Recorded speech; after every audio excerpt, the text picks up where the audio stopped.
Dati hindi pa nakakamatay ang EDSA. Umuulan ng dasal, pagkain.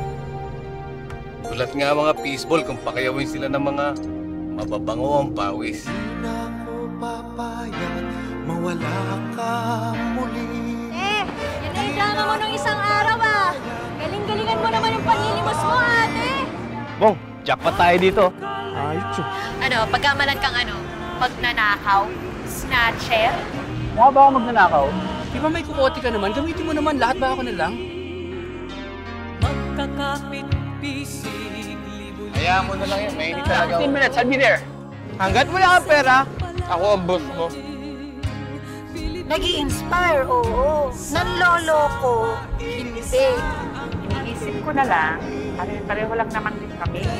Iba-iba lang ang paraan namin ng paghingi ng tulong. Tumulong naman kayo! John! Sabi sa Bible, walang ibang daan tungo sa kaligtasan maliban kay Jesucristo. Wala siyang kinalaman dito. Hindi rin siya kriminal!